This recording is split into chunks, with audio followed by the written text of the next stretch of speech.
then you use tools like Have I Been Pawned to show them how many millions of people use the same passcode across multiple accounts and how many millions are using 1, 2, 3, 4, 5, 6. They're like, oh yeah, we're kind of silly. Yeah, I need to make some changes. Oh yeah, this is actually really good. I didn't think this was going to be like this, but yeah, I want to know more. So that's how you get them to drink the Kool-Aid, to engage in security awareness. Welcome to Embracing Digital Transformation, where we explore how people, process, policy, and technology drive effective change. This is Dr. Darren, Chief Enterprise Architect, educator, author, and most importantly, your host. On this episode, I'm continuing my conversation with Robert Siciliano, cybersecurity expert and analyst, on personal cybersecurity and its effects on corporate cybersecurity. So let's talk about the virtual world, because I want to kind of shift over there. I actually think in the virtual world we're more exposed.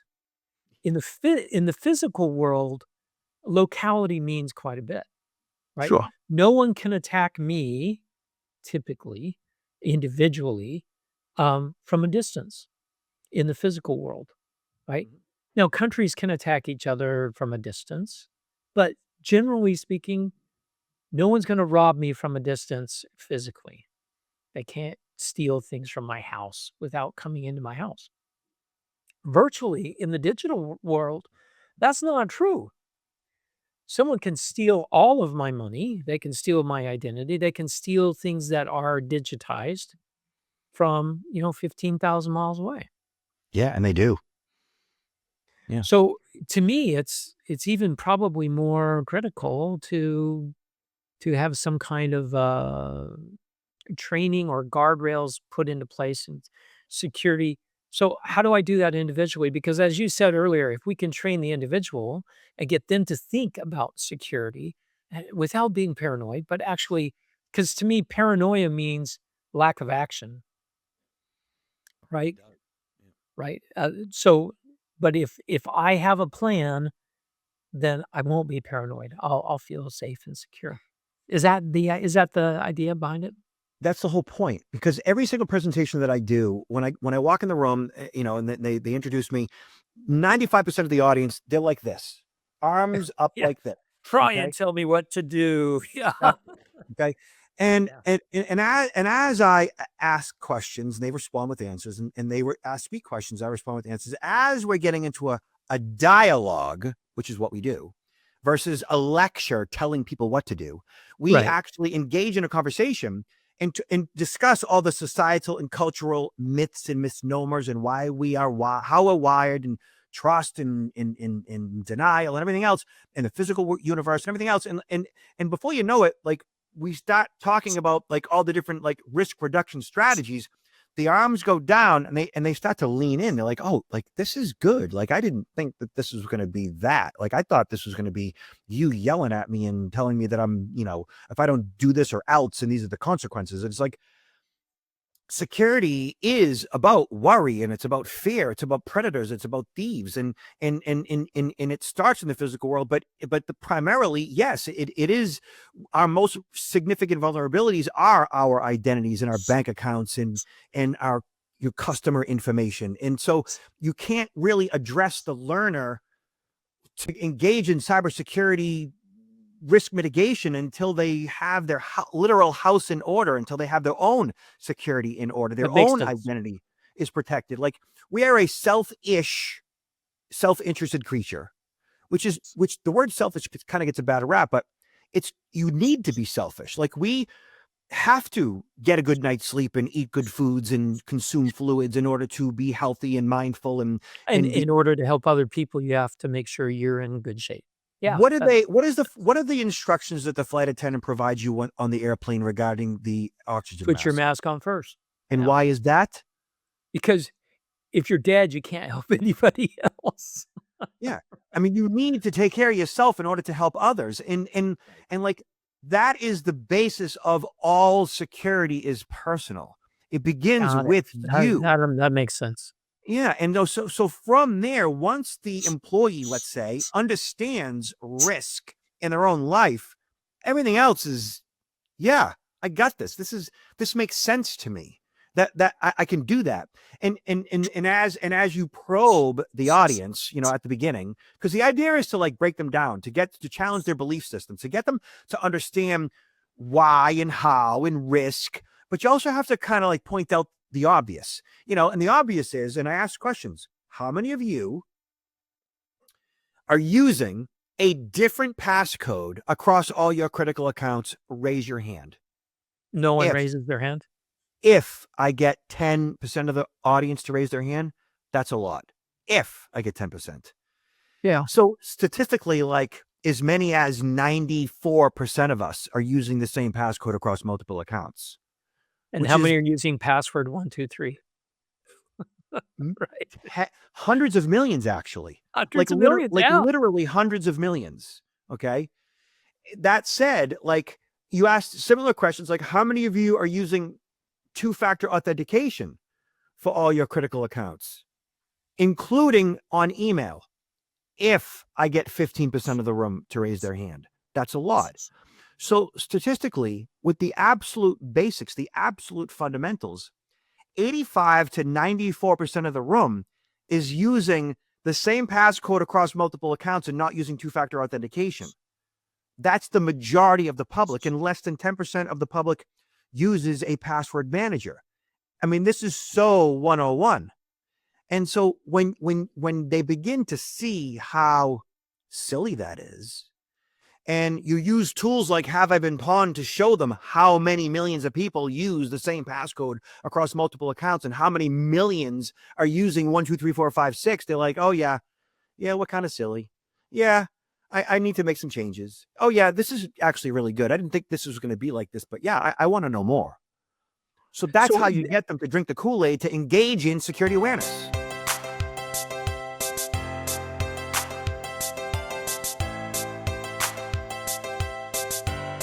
So this first tip that you're giving is probably the biggest and probably the most effective, right? Use a password manager, use multi-factor authentication. And my son's all into cybersecurity, and he helped my parents with they're using a password manager. My parents can't wrap their head around it though. They still can't do it. Yeah. Right, they're in their 80s. And my dad keeps wondering, I keep getting hacked and people keep withdrawing money from my bank accounts. I'm like, Dad, just basic, simple stuff. But why is there still resistance, even though, is it because it's still difficult to use? Because even myself, when I'm like, oh, I need to log into my podcast and upload another video or whatever. Oh, I have to get a code from my phone, or I've got authenticator on there that I've got to do a thumbprint. I got to do all these things to get into that. It's like, gosh, this is a pain in the butt. I don't know that the past companies that provide password managing software have ever done an effective job of selling their product to begin with. That's number one. Number two, I don't know that the general public has had any basic 101 cybersecurity training other than phishing simulation at all. Like, I speak in front of white collar professionals for a living, and these white collar professionals that I speak to don't do the basic things because they've never been told or trained, or it's all figure it out for yourself. And so how is the employee going to effectively manage risk on the job if they don't know what to do in their own personal lives? And when you actually engage a password manager, it is the absolute best piece of software that you will ever possess for the money and for the time that it saves you. Yeah, I totally agree. So, all right, so that's our number one tip. That's number one tip. What do I do next? All right, so password manager, multi-factor authentication. Yeah. Basics. Is that it? Is that all I need to do? No. There's more. Okay. Yeah, basically, there's more. So, but easy stuff, nothing that I speak to is beyond the capacity of your parents, Okay, so I don't need to go spend $1 million. I don't need to go take a long, drawn out, 6-week course on cybersecurity. No way. Nope. Got it. Nope. Remind me, we do need to talk about your parents in a bit. Let's talk about that. All But right. Well, I'll make sure we bring that up. yeah, but like identity theft is a huge problem. And it's not as big of a problem today as it was, say, 10 or 15 years ago. But I mean, I've had criminal hackers email me my own social security number. Hey, security guy, here you go, ha ha. Basically flexing their mouth to show me how cool they are. And that's a real thing, you know? And so you've got to lock down your identity. And so few people have what's called a credit freeze. And a credit freeze is this tool that's available to all of us for free through the three major credit bureaus. And basically, what the credit freeze is this free tool that you sign up to the credit bureau, you set up an account, and you fill out an affidavit. You know, you have this login now, and going forward, your credit's frozen. And what that means is You can't get a credit card, can't get a loan, can't do anything like that. Until you temporarily thaw it. As simple as that. So now you have control over who can access your credit, when, or why. And so this free tool has been around actually since 2008, which is when I froze mine. It's been around for free since 2018 or 19, since the Equifax data breach. After the Equifax data breach. Yeah, I remember that. Oh, I remember it. After the Equifax data breach, that was it. Like the government says, Congress voted and says, no, free. And so now it's available. But lenders, creditors, you know, credit bureaus, they all lobby to not have a credit frozen across the board, which it should be. Otherwise, we're on our own.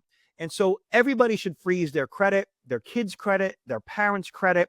So once the bad guy gets their social, which, look at, there's been 175 billion records compromised in the past 15, 20 years. 175 billion with a B.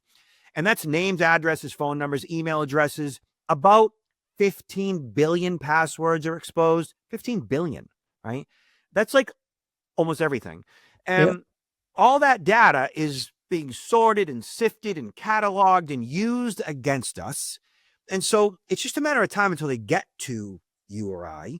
But if your credit's frozen, you become a tougher target, you know? And that's what all this stuff is about. It's becoming a tougher target. It's about putting basic 101 systems in place so that when the bad guy does come upon you, that you are now a hardened or a tougher target. And they're not going to waste their time. They're going to move on because there's so much opportunity out there. Yeah, gotcha. It's like if you're being chased by a bear, you just have to run faster than your friend next to you. Yeah. Right? That's the same concept, right? It really is, you know? Yeah. Like if you're a tougher target, they'll ignore you to move on. Yeah. Like if you've got 10 houses in a cul-de-sac and, you know, one of them has a beware of dog sign. This house is protected by ADT. They've got motion sensors. Like it looks relatively like the guy or the family, like they've got their security in order. Now the burglar's got 9 other houses to choose from. Yeah. So that's the same thing in the cyber world. That makes sense. Yeah. That makes sense. All right. So credit freeze, password, multi-factor authentication. I can't even speak anymore. What's next, Robert? So from there, you know, your devices, which of course are, you know, your direct access to the world. Yeah, that's true. Obviously, you'd be surprised how many people don't password protect, say, their mobile phone. And that's such an important thing. I mean, just please password protect your mobile phone. You know, if your phone is lost or stolen, what does the bad guy have access to? Everything. So password protect your mobile phone, which should just be like a no-brainer. And then it's not just password protecting your mobile phone, it's password protecting every device in your house too. Well, Robert, why do I have to password protect my desktop? It's in my house. Yeah, but 80% of you don't have a home security system, you know? So password protect all your devices. And then beyond that, like the basic stuff's like update everything. Update your software to the latest operating system. I mean, at a minimum right now, I'm really not even sure what operating system Mac is on because, you know, I just do it and don't pay attention to it. But it's just so much easier to understand the Microsoft world because you should be on 11. And you should be on 11. And take those security patches, right? I talk to my kids about this and my wife and everything. When that little circle in the bottom says update available, click on it. Right? Don't ignore it. Well, it's been there for 3 weeks, you know? I'm like, "Yeah, you should click on it." It's important. So update your software, which ultimately means that you are likely going to need to eventually, everybody does, update your hardware. And what does that mean? It means that if you're functioning on a 2019 Dell laptop that started off maybe with Windows 8 or 10, and we're already at 11, that device probably might download 20, Microsoft 11, but it's going to be a dinosaur. It's going to be slow. It's really not going to work like it's supposed to. Like that hardware needs to be updated in order to engage with current security software. Okay. So update your hardware in order to update your software, which means making investments in your technology, and that includes printers, endpoints. It includes mobiles, modems and routers. It includes the, mobile phones. Like we got to make these necessary investments in our technology in order to protect our information.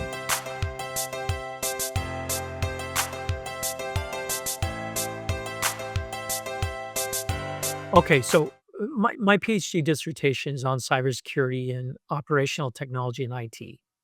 So let's talk about the house, because this is where physical and digital come together. Like in my house right now, there are almost 80 devices hooked up to my internet, right? Yeah. Because I got smart cameras, I've got smart TVs. lights and Yep. switches Yep. and all these things. Our ice maker we have an ice maker and it's hooked up to the internet. They're in a mesh network. Yeah. Oh, yeah, all this stuff. So what about those devices? Do I need to update those devices? How do I do that? Because there's no keyboard hooked up to the light bulbs in my office. Yeah. Okay. So what I'm about to say, people may not agree with. Okay. But look, security needs to be easy. It needs to be accessible. It can't be overwhelming. It can't be difficult. It can't be confusing, or people aren't going to do it. Right. Most people aren't doing the basic stuff like password management, two-factor authentication, heck, locking their doors. Here you go. So to get into and we will, to get into, endpoints and firmware updates and updating your hardware because it's just so old and it's vulnerable, and updating your camera system. Certainly, if you wanted to take the time to update the firmware and go through all the various devices in your home, you can do that. And there's ways to do that. And you probably should do that. I don't do that. I replace my technology probably Just every 5 replace it. years. I replace everything probably every 5 years. If all I do is replace my technology every 5 years, is there a gap? Is there a window Yeah, where possibly. I am functioning with a vulnerable, hardware that's going to open up my home security cameras to others who can see in? Probably, yeah. But like at the same time, there's only so many hours and minutes in a day, and like if I've got enough time just to making sure that my backup is working as it should, Yeah. and so yes, you can and should update all your firmware, spend the time. Maybe have a spreadsheet that goes over, when you purchased it. Maybe have links to the manufacturer's site where you can download the firmware updates and spend the time with it. Go for it. But generally, when we see exposés that the baby camera got hacked and this and that, I say, yeah, that happens. And yeah, there's a vulnerability there. Generally, those equate to like privacy issues versus security issues, and certainly privacy is a concern. Not my first concern. My concern is, security, which is generally, life and limb. It's finances versus, embarrassment or whatever might, privacy might Right. expose. That all that being said, like, yeah, you have options. If you want to invest the time and effort, go for it. Otherwise, I say don't worry about it. Okay. All right. So there's some reasonability. Is that right? Yeah, reasonability here. Because when I've talked to other cybersecurity experts, they say, hey, the most secure system is not connected in a concrete bunker. I'm like, okay, so not useful. So we don't want to get into the case where we're hyper vigilant in that I'm spending all my time and I'm not living life, right? So there has to be there's always risk involved. I have to calculate what level of risk I'm willing to accept. It's got to be practical. I mean, Got it's it. 2026. The world is on fire. Like we've got only so many minutes in a day. Yeah, People are yeah, yeah, yeah. overwhelmed. People are tired. They're overwhelmed. Like they just want to get home and in one piece and pick the kids up from school Relax. and back and forth from soccer practice and get the dinner on the table in time to watch Dancing with the Stars. Like that's all they have the energy and effort for. I get all that. So it's got to be practical. It's got to be consumable. It's got to make sense. It can't be overwhelming. Oh, we're not going to do it. And the fact is we don't do it, is my So point. because it's overwhelming, I just give up. I just say, forget it. I'm not going to do it. And we don't want to or think it can happen to us. And, and often like I will say to my audience, like when we're talking about things that might be like a little complicated or a little over the head, I always joke and I say, hey, just find yourself a 14-year-old. They'll take care of it for you. And they all laugh. They all But laugh. it's true. And my response is, after they all laugh, my response is, that is funny. But here's the deal. I don't know that we should continue to joke about that. I don't know that we should continue to kind of look at that as being a funny thing. I think that at this point where we're at right now with cybercrime, cyber criminals being organized in such a way that we are all, vulnerable targets because they've figured it out now. I don't know that it's okay that your 14-year-old knows more about technology than you do. I think it's time that we take charge of this and get it figured out and get our house in order in such a way where we understand what risk actually is and we do something about it. No, that makes sense. And I've been doing what I do, like I said, for 30 plus years. And for 30 years, I've concluded at the end of every single presentation, listen, don't worry about any of this stuff, but do something about it. Put these systems in place, exercise risk management. And, it's not unlike putting a seatbelt on.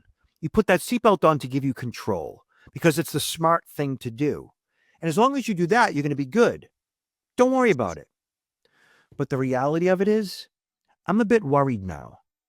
And the reason why I'm worried is because the stakes are a lot higher.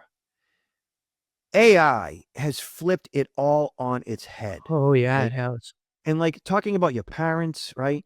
Like deep fakes, voice cloning, we are incapable of telling the difference between a cloned voice and a real voice. We are incapable. Human beings do not have the ability to do that. No, we don't. Technology can do it, but humans cannot decipher real from fake. It is impossible. Okay. Deep fakes. Right now, the majority of the consumable tools that are available and what people have access to on Google Play and Facebook and in iTunes and such, all those downloads for face overlay, like you can kind of tell the difference. Like you can kind of, yeah, but it's the getting facial better. expressions, yeah. But the tools are available that are perfect. They're just not widely available. Right. And the tools that are available are perfect. You pretty much can't tell that it's,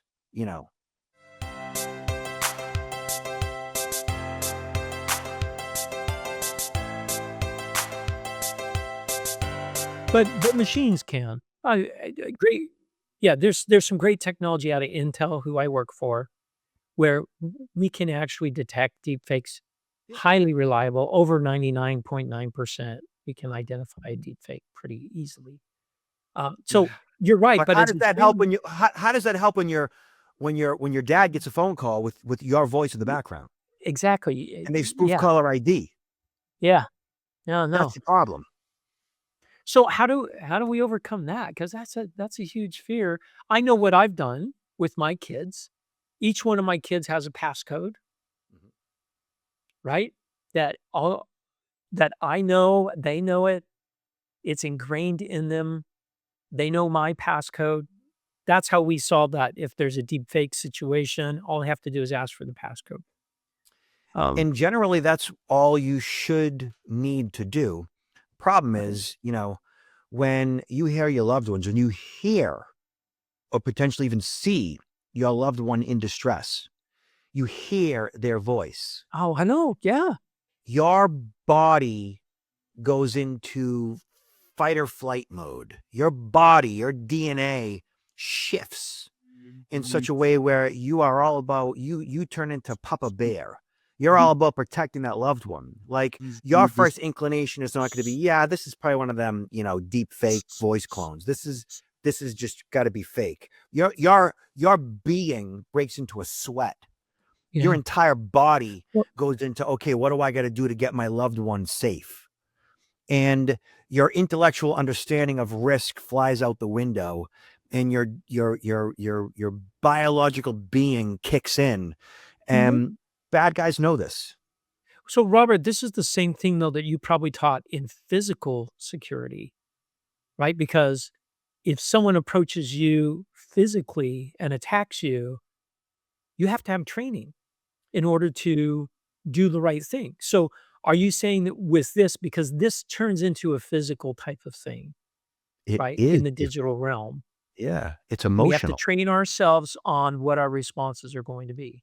Yeah. We have to role play it. We got to do like personal self-defense. You can't just talk about it, right? You can't. You got to actually run through some role plays where it's safe, right? Where it's safe. Risk is risk, and the body responds to it the same way in the physical world as it does online, as it does over the phone. Interesting. And I don't know that any e-learning, any pre-recorded, animated talking head is going to solve that problem. I don't know that phishing simulation training is effective enough to move the needle to allow the human to react and respond effectively to risk the way that they could or should, because it is a lecture. It's a I'm telling you, this is the problem and these are the solutions and you've got to do this. I don't know that that is effective enough. What I do know is that prior to COVID, my business was doing great. On the road, airplanes, hotels, and then COVID hit, flatlined, and compliance training 100% kicked in. No need for live interactive engagement.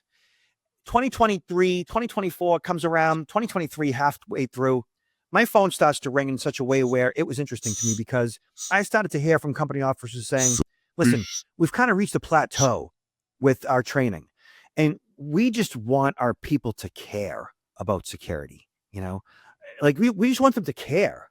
Like we just want them to engage. Like we don't see any of that, which requires not a lecture, not a talking head, not an animation. It requires a dialogue. It requires a conversation. It requires communicating with humans as if they are humans versus your employees who are required to do this or else. Right. And if you engage them, then they're going to be like, yeah, like I've never had an opportunity to talk to a security expert ever in my whole life. Like that this is what they do all day long, every day. I got questions. And ask those questions and actually like feel heard. And I don't mean to get like all touchy-feely or anything. And that's never my point. But it's like, and I'm not asking the CISO to grab your employees and hug them and hold their hand and walk them through this process. But I am telling you that if we don't change the conversation, if we don't engage the learner differently than we have been, then I don't know that we're ever going to fix this problem.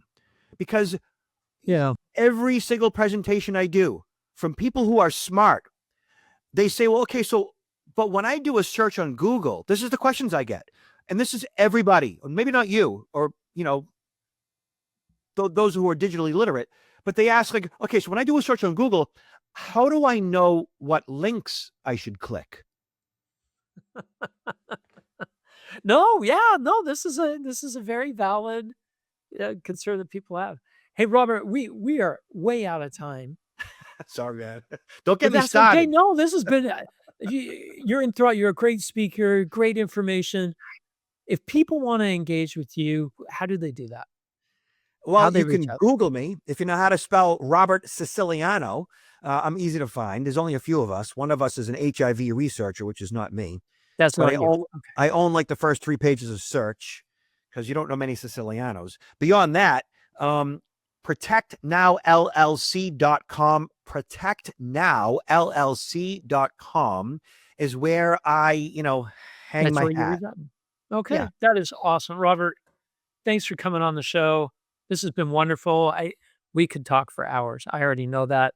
And maybe we'll have you back on the show again. Hey, I appreciate you and what you're doing. And I worked with Intel for many, many years as McAfee's brand ambassador. It was a good time in my Oh, life. yeah, when we owned, McAfee. That's Yeah, yeah. awesome. It was a great time in my life. I've been to your headquarters. Love Intel. Love McAfee. Yeah, thanks again, Robert. Pleasure. Thank you.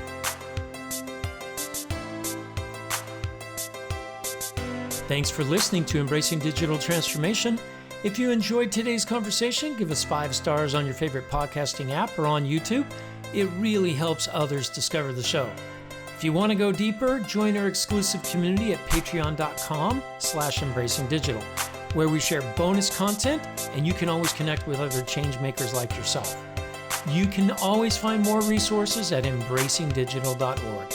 Until next time, keep embracing the digital transformation.